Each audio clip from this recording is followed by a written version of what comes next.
Namaste, everyone.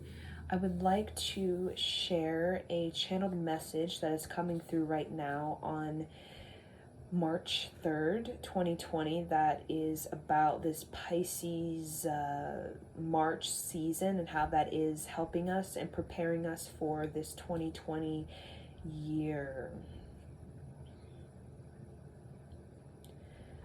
So we are being encouraged to reinvent ourselves right now.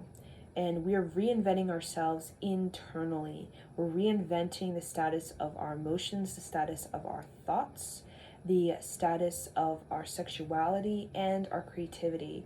We are really being asked to renovate our household mandala, right? Our spaceship, that is our aura, and really being asked to look at how we are homestead and how this homestead is the passage of multiple generations before us, and those multiple generations carry with them beliefs, traumas, curses, and limitations that are held within the space of our aura, held in the space of our homestead, which is our body, right? Our biology. And we're really being asked to use this period, this Pisces energy, just calling in this sort of tender blue, lavender pink energy, just visualizing this tender blue, pink, and lavender energy. We're really using this particular frequency of energy to really emotionally heal. So there's a lot of deep emotional healing that's happening, and it's very subtle. And we're very supple right now, and this is why we're experiencing a lot of just these emotional detanglement. We're detangling emotionally from connections of the past, even relationships of the past, and we're really starting to free up emotion, and we're really starting to get to know our emotion that is free of the entanglements of the past and of the childhood. And we're really, through this emotional sort of amplification that's happening in March, we're really working on the inner child and coming into the talent, the gift, the expression, the culture that we are when we're our inner child at age 9 to 5. Age 9 to 5, we are this. We're really returning back to these talents, these ideas, this lifestyle, this way about us that we were when we were 9 to 5 years old, or when we were 16 years old, and we were just in life, just doing our thing. And the density of the human condition and the weight of these sort of heavy emotions did not yet inflict upon us. So all these inflictions we've had throughout these years from this world and this human condition that has given us life lessons, major tests, major challenges, major setbacks, and just major wake-up calls, right? These challenges that were given to us by this homestead of the stagnant energy, the stagnant emotions, the structures in the mind, the structures in the sexuality, the structures in the relationship that have really given us this adversity internally, this opposition, which is self-hate. As we're trying to grow and blossom, this subconscious self-hate has been resisting. We have this repel to love, this repel to prosperity, just subconsciously, because this self-hate subconsciously has really put us in this, we've had this homestead where there's a lot of, agitation or dysfunction. There's a lot of sort of even memories of like trauma, and these sort of these curses that we've bound ourselves to, that have to do with sort of unworthiness of prosperity and unworthiness of healthy relationships.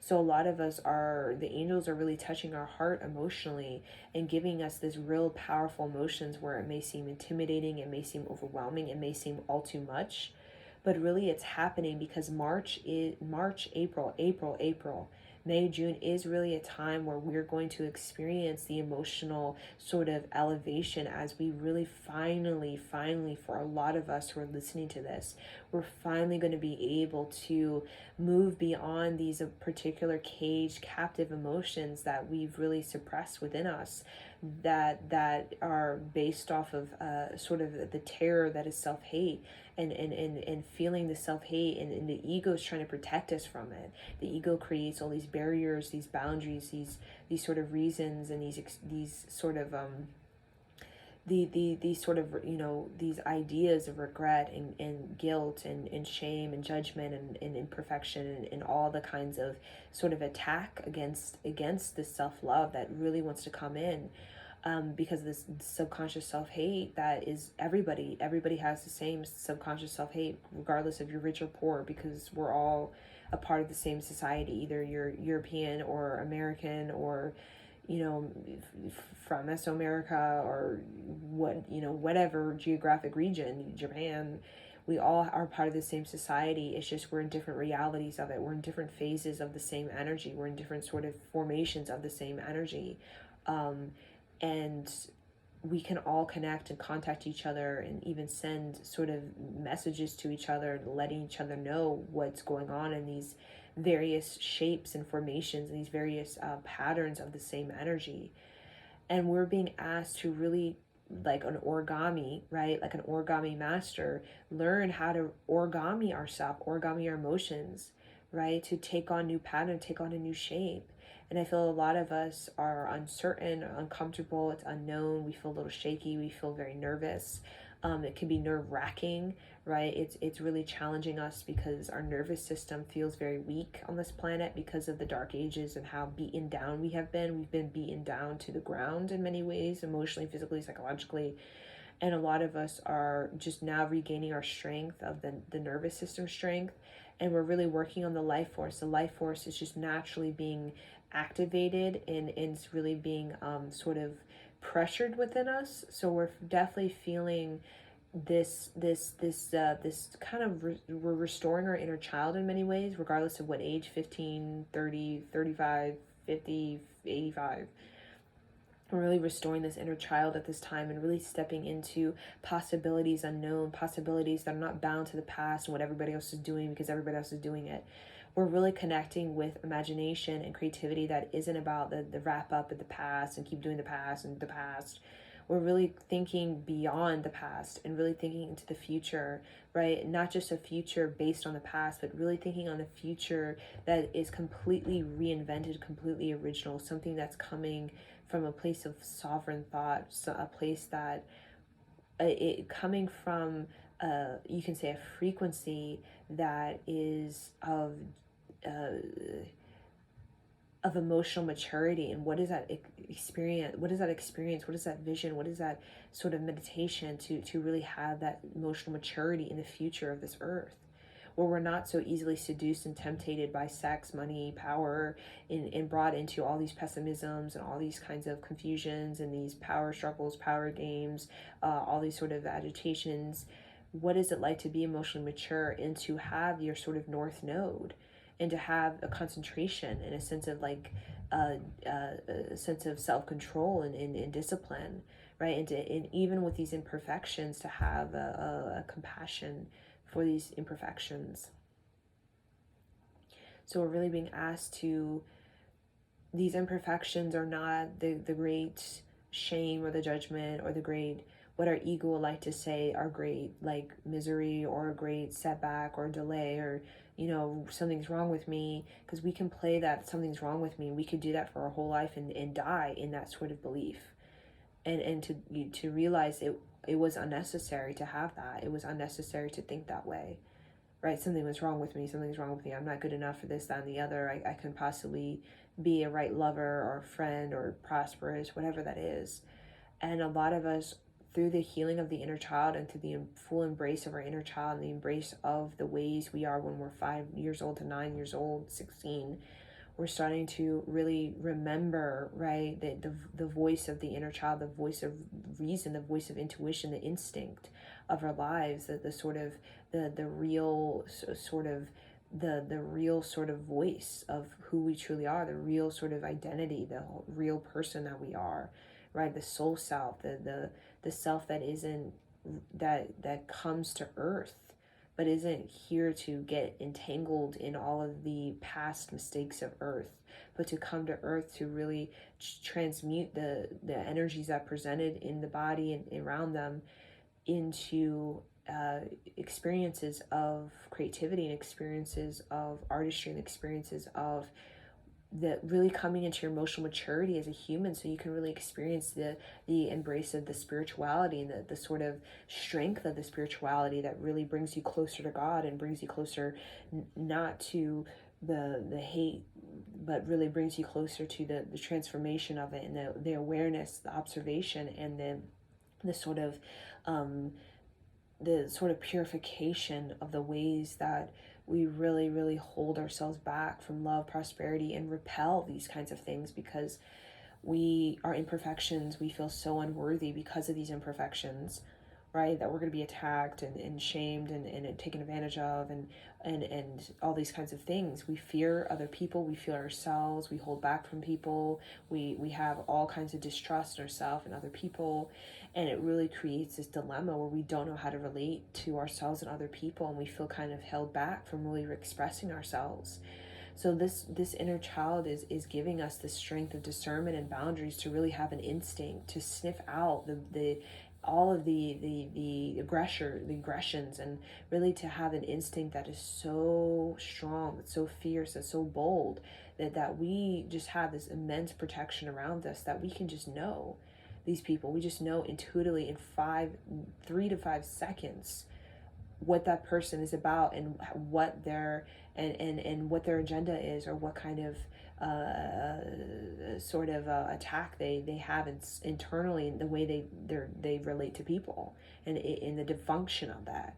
We can see right away, 3 to 5 seconds, what is their dysfunction in relationship, in connection.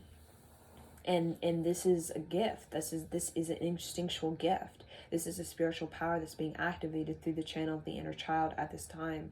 This inner child is bringing us closer to love, helping us to heal past relationships, giving us emotional relief, as the emotions are really starting to clear and clean out from other entanglements and attachments we have emotionally.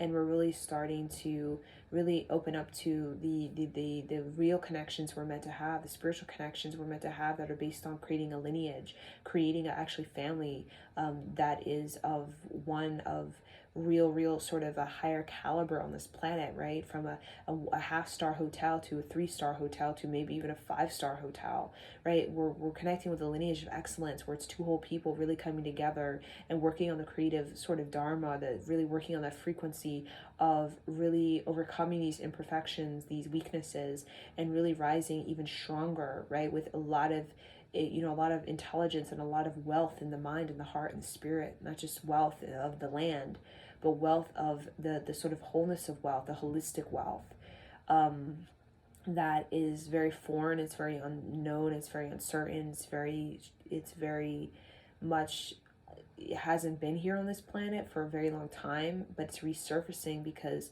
we as human beings, we must evolve into this next human species that is coming to this earth in order to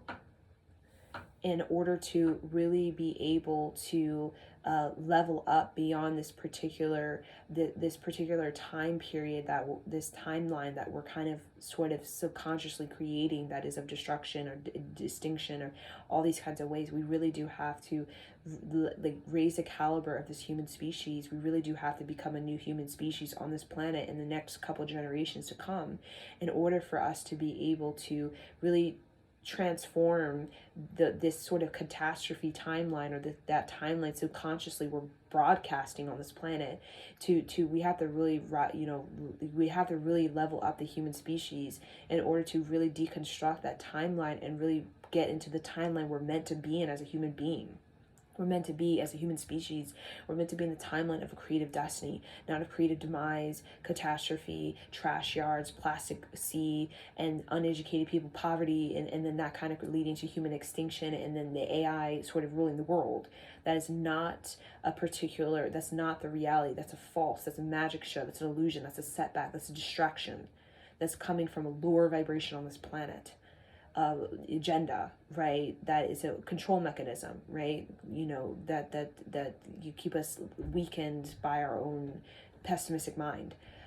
We as human beings are working on raising our vibration to a particular caliber, new human species, right? The generations to come, you can call them humanoids, right? Where the human DNA is actually beginning to interconnect inner line. There's an inner lining with even other ET races. I'm feeling, I don't know, this is very strange, right? Like Pleiadians and these other sort of influences that are, again, benevolent, higher intelligent beings like ETs or whatever, that are actually kind of sharing their genetic information, their genetic code with people who are having children, to really help create this new sort of human species that can actually create this timeline that is actually the appropriate timeline of Earth, which is the future is not demise, catastrophe, disease, and all these kinds of things that we're all sort of subconsciously terrified of, and just kind of feeding and broadcasting out into the ethers of this Earth. We're meant to experience a timeline that is of creative destiny, one that is of a lot of these like these civilizations of Lemuria and Atlantis are resurrecting, and they're resurfacing for us to begin to work with again, and begin to integrate and basically structure our lives around the principles, the sort of education of Lemuria and Atlantis and ancient Egypt as well. We're sort of, this is resurfacing because we're needing to restructure our lives around these sort of principles and this sort of education, sort of study and discovery of the ancient Lemuria and ancient Atlantis. And the basic sort of discovery, the basic sort of preface is sacred geometry, and the sacred geometry brought into structural designs of actual agriculture, architecture, as well as even institution, even corporation. The sacred geometry is actually the preface to Lemuria and then the preface to Atlantis. Both civilizations had a very, very sophisticated sacred geometry when it came to the actual land, when it came to the actual agriculture, architecture. When it came to actually even the sacred geometry, when it came to the days, the months, the years, when it came to actually the routine with the early morning, the sunset, when it came to even the education of science and math, right, and literature, and even the sort of health awareness. It was very, very geometrically sound, right? So that's the preface to the entryway to this creative destiny that a lot of people are trying to ground, and they're creating a lot of facilities and faculty around this sort of this sort of you could say this Lemurian Atlantis, this template of like human experience and human sophistication. But we need even more. And the great challenge on this planet is that there are a lot of people are feeding into these sort of catastrophe, pessimistic timeline of the future, this demise or whatever, the dysfunction and the conflict, and a lot of people are still feeding in those programs in the subconscious, which is not helping. It's making the subconscious even heavier, right? In a belief that, I don't care about the world, because who cares? Like, it's just gonna die anyway. It's just not in my generation, right? So there is that kind of subconscious self-hate and just hate in general that comes from deep fears in other generations of planet Earth. There are a lot of benevolent beings that are here assisting the planet, that are actually giving a lot of imagination, a lot of creativity, a lot of healing. And there's a lot of life force that is being ignited on this planet, like huge life force and major protection that is for those who are, you can say, executing their life force to get things done on this planet. There's a lot of protection around these people, and there is a lot of teamship, a lot of creative teamship that are joining at this time, right? A lot of contracts are being fulfilled, and a lot of you can say a lot of again, the inner child, especially at this time, the inner child is really being worked with, is really being healed at a very subtle level, at a very soul level, and it's being restored, because it's really the key to unlocking these creative and imaginative templates that really involve having like an excellent sort of lineage, or sort of teachings or practices on really how to have an excellent, like, how to grow spiritually, right, and how to emotionally find that sort of solemn balance, And we're really, the inner child is also really showing us how to better love ourselves and better love other people, and how to really stand our ground, and how to have that life force. So that self-esteem at this Pisces time is being really restored. The confidence, we're getting back the confidence and the self-esteem, which in turn is really giving us the push, the push, the nudge to really start to express ourselves more. You could say boldly, and really expressing ourselves more naturally, and really expressing you could say a more complete, fulfilled, and more expressing a fullness of who we are, like from the perspective of the inner child, and feeling very safe, and feeling the ego is actually feeling very, very obedient to that, feeling very, very like obedient to that, like the beast, right? The beast of the ego is actually being really tamed by the inner child, really tamed by the desire, the burning desire to really come home, right? Because Earth really is not our home, we know this, to really come home into that into that place where we feel very very natural and rhythmic, and very victorious in who we are as a person, as an identity, and as a leader of a new age. So this is the broadcast, this is the message, the transmission for this Pisces March period that is paving way for April, May, June. And April, May, June is a completely different energy. That is about major excellence, major victory, major abundance, major movement into a new age, where we're actually creating this new age. We are creating this new age, this new culture, this new artistry, this new person, this new identity, this new relationship, this new emotion, this new intellect. We're really creating this new era of, you can say, human expression of imperfection, of condition, and of compassion. And it's really coming through this period of really having this boldness, right? This boldness to being very bold, but also what's really going to help us, what's really bringing about this new age is the sort of, we are very instinctual now, we're very intuitive now, more so than ever. We've really, the beast of our ego is really tamed by the instinct and the intuition that is really helping us to be ahead of the trend, to be in the know, to be 9 to 10, you say 9 seconds ahead, 9 months, 9 even years ahead, in the way that we are starting to understand the inventiveness, the reinvention that is being demanded and pressured on us as human beings, and how the really the creative edge of the inner child actually is the great sort of the great sort of space, the great idea, the great light bulb, right? There's a lot of light bulb ideas that are coming in to those who are actually really following their instinct, following their intuition, to those who are actually really raising their caliber and getting out of this half-star hotel of their life, where they're just kind of caught in a dilemma with their ancestral traumas and curses, and they're really starting to really construct in the mind this, you can say, 5-star hotel or 3-star hotel, right? We're really, those individuals who are really starting to really get into that frequency of the new age are going to be very, very victorious in the new age. And those who are resistant, there's going to be a lot of sort of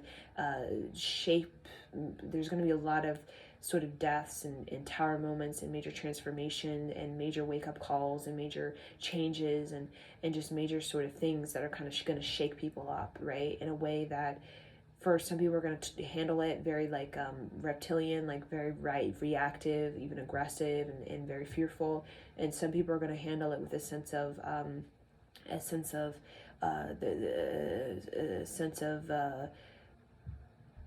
of calm, and as well as a sense of needing to do what you need to do, right? In the sense of, okay, I got to get my life force, I got to build it up. So some people are going to take the message and they're going to be fearful, and some people are going to take the message and they're actually going to follow through on what it is they need to do to actually level up their own human genetic code, so that they can actually really be able to have a sort of stronger nervous system, a stronger caliber, a stronger vessel that is their body, that's able to actually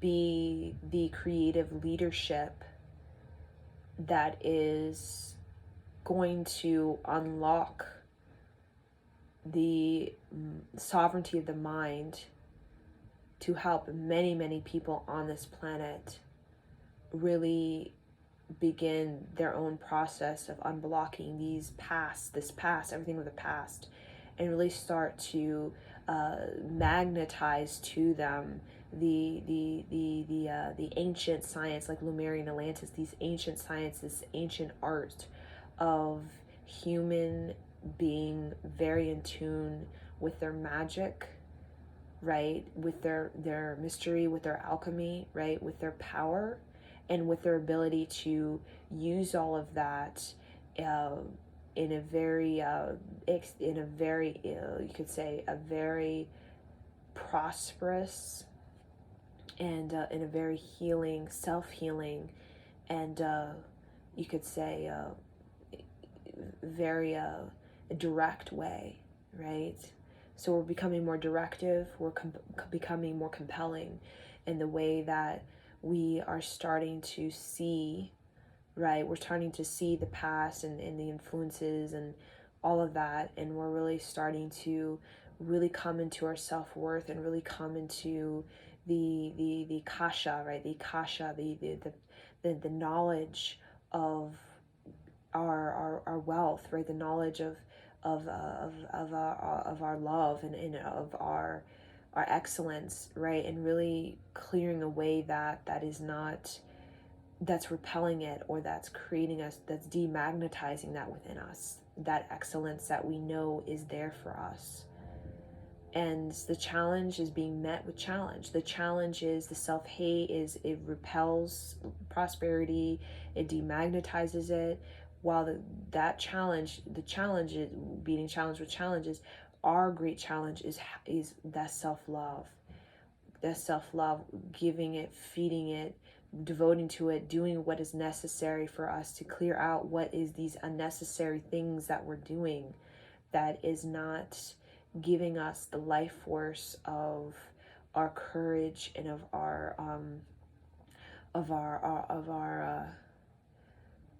emotional maturity. So this is the message, and I will let it soak up inside of you. So Satnam.